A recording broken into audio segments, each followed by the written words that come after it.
Ipaliwanag nyo muna bakit si Ben B. Tagtulpo ay natalo. Si Abby Bina ay natalo. Pinagbubulan nyo kami. Di ba? Parang media lang yan. Kutsabahan kasi yan ng media tsaka nito mga survey company. Wala kayong ano. Wala po kayong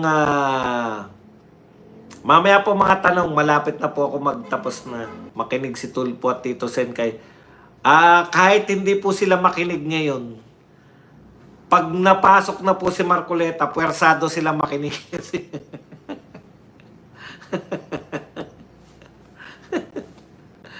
Didebatehin sila ni Marcoleta eh. Pwede ba naman yung mga estilo nila na yun? Ano sasabihin ni Rapi Tulpo kay Marcoleta? Ha? Ipapano? Si Tulpo, isa lang yung dialogue eh, pag may sinasabi. Natatawa ko rin, may inakusahan, korap ka. Patunayan mo nga hindi korap ka. Sino parang, si ano yata yung sinabihan niya nun eh. Si Galvez.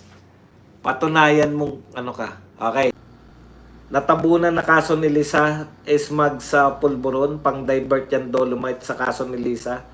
Happy ng mga animal, wala nang content about Toko, the nerve. Ganun po talaga. Ayun po, ayun nga, di ba? Nabibitag nila Puta, sabi ng mga yan. Ano ba yung pinang-divert nila? Yung kay ano, no? Yung kay ICC, di ba? Yung huliin si Bato. Hindi effective. Meron pa sila eh. Meron pa silang pinang-divert eh. Di ba yung ICC kay Bato hindi effective? Ano pa ba yung pinang-divert nila? Nakakalimutan ko lang eh. Hindi effective pero Dolomite, papatol yung mga yan. Basta Dolomite. Kasi ano nila yan, ilab nila yung Dolomite eh. Correct ka dyan, Lee Shen. Okay ang Dolomite mismo si Yorme, hindi naman sinisi Dolomite. Kulang lang daw step at gateway sa baha, linaw ng pagkakasabi. Gibo, yun, Maltese, di ba? Yung Malta, ano. Marami po silang sunod-sunod na ano eh. Tapos eto, Dolomite. Hindi yung sabungero na uno eh. Citizenship ni Gibo. Ayun.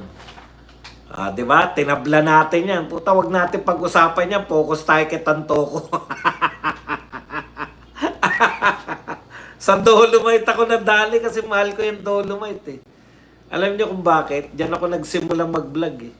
Sa Dolomite. Yan yung mga una kong vlog eh. Tapos, mga tarantado tumato.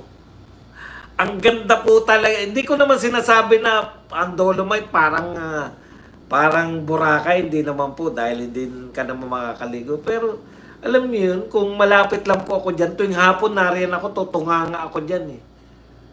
Kita mo kasi yung sunset, di ba? Yun lang naman ang binabayaran dyan sa Manila Bay. Hello po, watching from Singapore, Kuya Badong. Yan. Lang po, allowed po ba sa FLM? Sino First Lady? Mag-official visit or official na pagtatrabaho, wala naman siyang position sa cabinet. Kasi di naman pwede. Di ba siya pwedeng ma-audit? Alam niyo po, ang dami pong nangyayari ngayon na parang hindi allowed, hindi dapat, pero nangyayari sa Comelec na lang, napakarami. Ang linaw po sa Constitution, ewan ko kung bakit walang kumu-question na abogado. 3 sunod-sunod na term lang na congressman. Si Yeda po, ika-4 niya na ngayon. Congressman pa rin. Ang katwiran lang, pangatlo lang naman niya sa tingog eh. Yung isang congressman niya, yung congressman siya ng district eh. Sabi nga ni Rowena Guanzo, taga-Comelec dati yun. Wala naman nakalagay na distinction eh. Ang nakalagay lang, congressman ka ng 3 term. Ang dami po. Kaya yan din, lalo na yan, takang-taka ka. Ano yung official designation niya? Bakit may official visit siya sa Saudi? Pera ba ng taong bayan yan? Sarili niyang pera?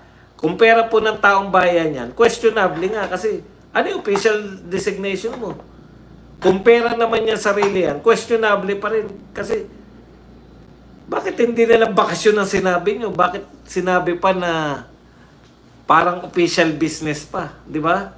Sabihin, magbabakasyon ako sa Saudi. Tapos, kung pera nyo.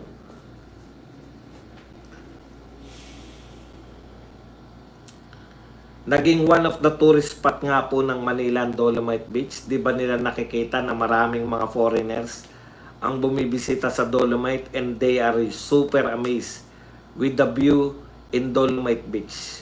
Kung Dolomite ang problem, di balik na dati yung basura. Bakit naman silang masusunod? Bakit ang, eto naman ang, ganyan yung ano natin, di ba? Di balik na lang kaya. Ang tanong ko rin nga naman, bakit yung mga dugyot ang kinakailangang masunod? Bakit hindi yung gusto ng malinis? Mas maganda pong tanong yun. Bakit silang masusunod at hindi tayo? Boss Buds, kumusta na Franz Castro? May endorsement siya ng pulbos gamit ang dinulog na to. Pucha, kung Dolomite po yung ilalagay nyo rito, durog-durog po yan. Malaki po yung Dolomite kaysa sa ano eh. Yun hindi nila nakikita eh. Tapos, kada nadadaanan yun, parang...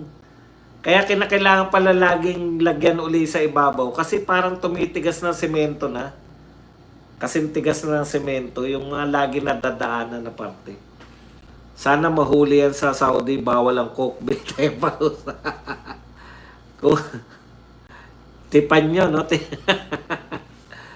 Boss ba si Soto, puro by the book, pero hindi niya naintindihan na hindi legal yung pagkapasa kasi fourth impeachment. Bakit hindi niya ma-apply ngayon yung by the book niya? Yung by the book po nila, depende lang sa kanila eh, yung pabor sa kanila. Halimbawa, yung sinasabi nila na dapat tahimik lang yung mga judges. Kasi judges nga sila eh. Bakit kayo hindi tumitigil yung bunganga nyo? Na sinasabi nyo, itutuloy nyo yung gusto nyo matuloy yung impeachment. O, di ba? Sabi nyo, dapat yung mga judges, wag muna sasabihin, pakinggan muna yung mga panig. Sino pinakinggan nyo? At sinabi nyo na tuloy ang impeachment. Oh. Yun eh. Hindi po pwede na pagbawalan nyo iba na magsalita ng iboboto nila. Gusto nila ma-dismiss eh. Kayo rin, ayaw nyo ma-dismiss. Mas madaldal pa nga kayo. Boss, bakit po kaya hindi na ginagalang ng government na ito ang batas ng konstitusyon? Ganun po talaga pagka wala sa hulog ang utak. Namiss ko na po, po ni Pau Salud. Solo niya na. Gusto niya naman yan. Di ba? Masolo niya. Di, okay na yan. Ako gusto ko talaga, kaya lang wala ng time eh. Talagang ganun eh. I-give up mo. You have to give up para magkaroon ka pa ng time para sa sarili, sa pamilya. Namimiss ka na po. Nakikialam sa Dolomite Beach ang taga Bicol, samantalang ang mga taga Manila ini-enjoy ang paliligo, not knowing na meron na silang beach na mapupuntahan. And wala po naliligo sa Dolomite. Bawal po. Sisitahin ka ng barangay.